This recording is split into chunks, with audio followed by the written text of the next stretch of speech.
quando a gente pensa nas ferramentas de comunicação, tem algumas ferramentas que têm sido bastante trabalhadas ultimamente. Então, você comentou sobre o story. Nós conhecemos storytelling, storyviews. O que significa isso? Qual a diferença entre um e o outro, uma outra e outra ferramenta, Luciano? Quando a gente fala de storytelling, na verdade é exatamente isso. Eu estou contando uma história, né? Storytelling Sim. É muito usado. Eu conto a história da minha organização. Eu posso encontrar um personagem para isso, como, por exemplo, a Apple fez durante tanto tempo com o próprio Steve Jobs. Ele era o storytelling da Apple, personificado. Ele era o grande herói da organização, coisa que se perdeu depois. Eu vejo a Apple muito perdida, inclusive com um posicionamento hoje sólido do que ela é no mercado. Que era um exemplo, uma analogia, era na época a TAM com o comandante Rolim, por exemplo. Exatamente. A TAM perdeu isso quando o Rolim saiu da empresa, faleceu. Exatamente. Então, storytelling é isso, é contar o que é a minha organização. E eu posso, enquanto pessoa física, eu, enquanto professor, consultor, fazer um storytelling da minha carreira e mostrar para as pessoas como eu construí a minha carreira, assim como uma organização faz. Que é a sua marca pessoal.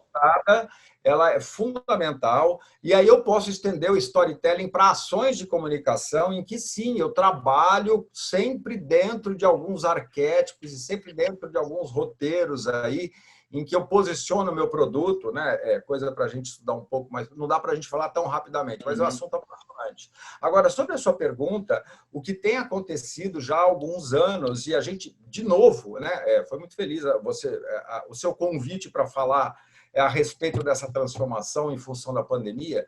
O que a gente vê é que as organizações estão usando hoje, aquelas mais antenadas, de uma outra ferramenta que se chama Story Doing. Story Doing, na verdade, significa eu, enquanto organização, fazer a minha história ali, ao vivo, e contar isso para o público.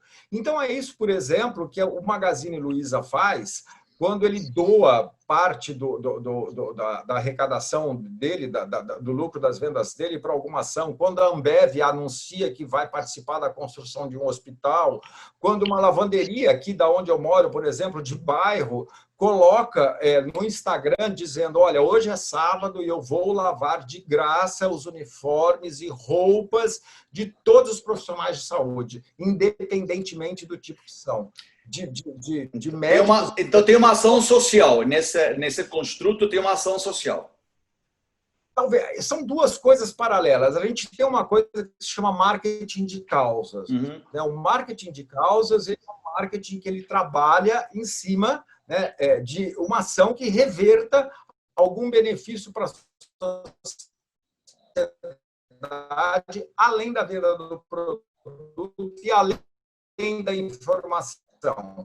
A gente tem uma campanha, por exemplo, acontecendo agora, um post que saiu hoje, a Íntimos é uma marca de absorvente higiênico, e ela está fazendo um story do incrível, ela está lançando uma campanha chamada Ela Pode, em que ela vai ensinar, ela vai distribuir consultas online em ginecologistas para adolescentes, ela vai distribuir cartilhas de educação sexual e vai distribuir absorventes para menores em situação frágil, meninas menores em situação frágeis, para ensiná-las a usar absorvente, para ensiná-las sobre higiene íntima. Ou seja, eu estou construindo a minha história. Eu não estou simplesmente anunciando uma campanha. Isso que é story doing. E a marca se apresenta de uma forma sutil, né? Isso é interessante também. Ela pode se apresentar e ela pode se apresentar de uma maneira... A ação pode chamar Íntimos, ela pode. Eu não vejo muita questão da sutilidade ou não da marca se colocar, mas da sutileza, Félix, da ação. É claro que a intenção é vender. É claro que quando eu me posiciono enquanto a Ambev fabricando álcool gel, ou como a WEG aqui, que passou a fabricar produtos, ou como as montadoras que pararam para arrumar respiradores, é claro que eu tenho uma intenção por trás mercadológica. Isso é fato, isso é justo, isso é natural. Afinal, somos uma organização. São organizações que precisam trabalhar, precisam ter lucros. Mas o problema é que viés você escolhe para fazer isso hoje. Então, quando você escolhe ferramentas como o Story Doing, por exemplo, o que você está dando é um recado muito claro para o seu público-alvo. E aí eu estou falando não só de consumidores, mas eu estou falando de todos os shareholders de uma companhia. Eu estou falando da sociedade como um todo. Eu estou aqui, eu faço parte, eu extraio lucro dessa companhia, do entorno, mas eu também ajo positivamente nesse entorno, né? Eu tenho uma mão transformadora do lugar aonde eu vendo os meus produtos. E eu acho que é esse posicionamento que as gerações mais novas estão exigindo, e nós, que somos gerações um pouco mais velhas, né, estamos aprendendo com as mais novas, que sim, nós temos que exigir isso das organizações. Temos que exigir esse posicionamento. Ótimo, Luciano. E para concluir, eu tenho observado uma enxurrada de ações de marketing digital nas várias plataformas, mas de uma forma desproporcional, de uma forma no sentido, eu tenho uma marca, vou lá no Instagram, vou lá no Facebook, vou fazer um anúncio, mas eu não tenho visto um planejamento prévio. Como você falou no erro, no caso das Havaianas, de posicionamento, o erro muito grave de você não conseguir primeiro identificar o público para quem você vai falar. E o que você diz, qual é a tua visão sobre esse posicionamento dessas empresas nas plataformas digitais? Olha, se a gente falar de pequenas e médias organizações, eu até entendo que o erro ocorra, porque elas Sim. não têm planejamento muito maior. Mas quando eu falo de grandes organizações, eu acho que é literalmente o que você citou, é uma miopia de marketing, um atraso, né? Se você está falando de marketing com seus alunos, você já falou com certeza dos 4 P's de marketing, né? 4 P's é uma coisa do passado, a gente fala em 8 P's. Se eu não tiver presença o tempo todo, se eu não tiver controle dessa presença, né? Se eu não souber o que eu estou compartilhando, como repercute, mudar rapidamente, né, a minha estratégia, caso eventualmente eu cometa algum erro, algum excesso, alguma coisa que não repercuta bem, eu preciso reagir muito rapidamente. Então, o que eu acho que falta para muitas organizações ainda, elas entenderem que quando a gente fala de marketing digital hoje, a gente precisa ter um olhar diferente do que era. Marketing digital não é só mais uma parte do marketing. O marketing começa pelo digital. Nós acordamos de manhã e a primeira coisa que a gente faz é pegar isso aqui na mão. Nós somos impactados o tempo todo por isso aqui. E isso aqui, ele pede das organizações uma atenção muito maior, uma atenção constante, né? E um planejamento muito mais claro, porque assim eu posso simplesmente não seguir mais uma marca, né? Eu posso simplesmente pegar uma marca que me tratou mal e eu, por minha conta, fazer um post em que eu fale de como eu fui tratado mal, e isso vai repercutir de uma maneira muito ruim. Com certeza. Ele viraliza, né? Viraliza. E assim, existem outras ferramentas. Eu vou contar rapidamente uma coisa que aconteceu. Eu comprei uma passagem para agora em julho e o meu voo da ida foi mudado e o meu voo da volta foi mudado, né? Sem nenhuma, né? Com 2 dias de antecedência. Né? O da ida e o da volta. O meu voo foi cancelado. E não me deram uma alternativa de voo. Eu tinha que ligar para um número e para o outro. O número eu ligava, mandava ligar para o outro. O outro mandava ligar para o primeiro. E assim, a hora que eu consegui, eu demorei, juro para você, a última vez foram 47 minutos no saque. Aí eu desisti e pensei, como consumidor, como é que eu faço para chegar aonde eu preciso? Uma vez que essa organização me dá 0 de possibilidades de eu falar com ela. 0 de possibilidades. Inclusive me dizendo assim, olha, você comprou a passagem com uma companhia aérea, com uma agência de viagens.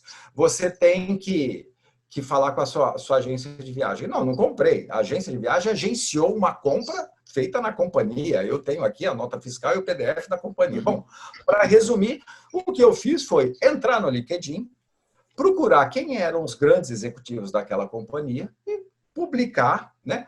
A minha primeira estratégia, e já deu certo, foi publicar uma mensagem privada para essas pessoas, dizendo exatamente o que estava acontecendo e pedindo um posicionamento. Você, né, como diretor de marketing, como é que você se sentiria se você não tivesse acesso ao serviço? Você, como você se sentiria? E se eu não tivesse obtido resposta, eu teria publicado essa carta em aberta no LinkedIn. Exatamente em aberta e marcando essas pessoas. Não foi preciso, né? Bom, coisa de 3 horas depois, eram 9 horas da noite, toco o meu telefone, era uma menina absolutamente gentil, dizendo: senhor Luciano, estamos vendo que o senhor teve problemas com a sua passagem, estamos aqui para ajudá-lo. Bom, para resumir, remarcaram o meu voo para o dia que eu queria, para o horário que eu queria, eu não precisei fazer check-in depois, porque já fizeram, marcaram os meus assentos de graça. Mas por quê? Porque eu conheço um pouco mais os caminhos das pedras. Exato. Mas quanto tempo, Félix, você acha que vai demorar para todos conhecerem? Né? E quando a gente fala de todos conhecerem, eu estou falando de... Desculpa, gente, tocou meu telefone aqui. Quando eu estou falando de todos conhecerem, eu estou falando literalmente que isso está ao alcance de todo mundo. E se a gente pega as novas gerações, elas estão muito mais atentas a isso. Sim. Né? Então, as organizações que não estão ligadas, elas precisam se ligar. E ainda levando em consideração que o setor de turismo e o setor aéreo são 2 setores que sofreram o maior impacto por conta da pandemia. Exatamente. Assim, a reação que eu tive foi absurda, assim, porque... E não fui eu entrei em site, eu entrei em páginas, eu entrei nas redes sociais, mas milhares de reclamações, nenhuma respondida, né? Ora, então não vendo a passagem, né? Então não anuncie numa rede social uma passagem a um preço. Eu paguei o preço que me cobraram, nem mais nem menos. De novo, a gente cai na comunicação integrada de marketing, ou na falta de. Exatamente. Né? Na falta de. Se é uma coisa que eu acho que precisaria ser muito, mas muito repensada pelas organizações, é o pós-venda. A gente entende disso, que existe todo um trabalho de marketing até a venda, mas pensa-se ainda muito pouco no pós-venda. E os consumidores hoje sabem o que significa uma experiência ruim. Sabem. Como diz o ditado, uma boa ação de pós-venda garante a próxima venda, garante a venda futura. Luciano, muitíssimo obrigado. Eu acho que a gente pode agendar um outro horário, um outro dia, para dar uma continuidade, falar sobre as estratégias de comunicação, que é um mundo vastíssimo e ainda hoje a gente está observando as novas ferramentas que estão surgindo, né? E com certeza vamos sentar, conversar e quem sabe até pessoalmente a gente realiza esse bate-papo. Desde já, muitíssimo obrigado pela sua participação aqui. Eu que agradeço, Félix. Obrigado, pessoal. Desejo a vocês aí aulas incríveis com esse grande amigo e grande mestre. E é só me convidar. Eu estou à disposição. Um abraço. Obrigado, Luciano. Um grande abraço.